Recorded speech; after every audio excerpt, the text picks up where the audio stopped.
This is a download from BBC Learning English. To find out more, visit our website.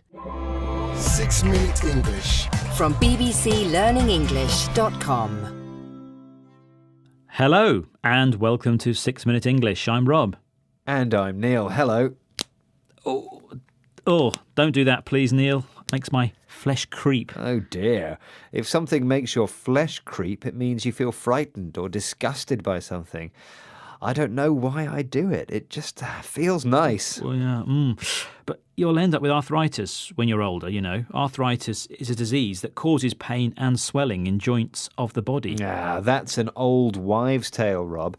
And that means an old idea or belief that has no scientific support. OK, if you say so, Professor. And since you're in a scientific mood, how about answering today's quiz question?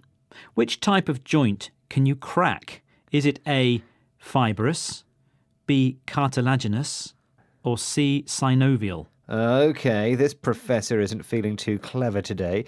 I'm going to have to take a guess and say C, synovial. OK, well, we'll find out how smart you really are later on in the programme. Now let's listen to Greg Kavchuk, Professor of Rehabilitation Medicine at the University of Alberta. Rehabilitation means the process of helping somebody get better from an illness or injury. We've recently been able to use some new technology through MRI imaging to see for the first time what's actually happening inside the joint when someone pops or cracks their knuckles. And because of that, we're hopeful that we'll be able to start to ask questions about why is it that some people can do this and other people can't. What does MRI stand for? It means magnetic resonance imaging. Hospitals use this technology to produce an image of the inside of a person's body. So some people can't crack their knuckles. Can you, Rob? I don't know, and I'm not about to try. But it isn't just finger knuckles that crack. You can do it with your neck, back, knees, ankles and toes. Professor Greg Kavchuk says that comparing people who crack their knuckles and people who don't might provide some insight or understanding into whose joints are healthier. Sounds interesting. But what actually happens when you crack your knuckles, Neil? Well, when you stretch or bend your finger to pop the knuckle, you're making the bones of the joint pull apart, like this. Oh, please don't do it again. Well, it stretches the space around the joint and surrounding fluid and causes a decrease in pressure. As a result, gas dissolved in the fluid becomes less soluble or less able to be dissolved, leading to the formation of bubbles.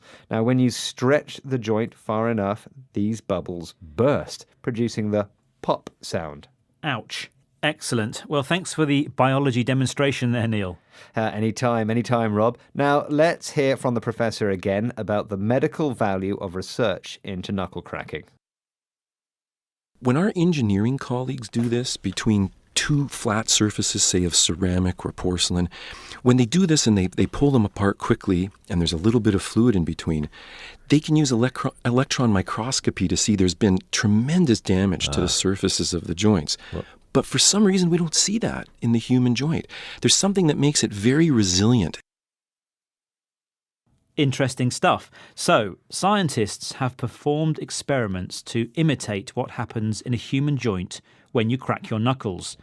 And when you quickly pull apart a pair of ceramic or clay tiles with fluid between them, it causes a lot of damage to the surface of the tiles. So why don't human joints get damaged as well? Well, the scientists don't actually know. They can see the damage to the tiles using a special electron microscope. That's a very powerful microscope. But it's not clear what makes the human joint so resilient to damage. And resilient in this context means returning to its original shape after being stretched or bent. Right, but with further research, scientists may be able to find out and then use this information to help people with joint problems. Or they could create synthetic or man-made materials which can withstand wear and tear better than current ones.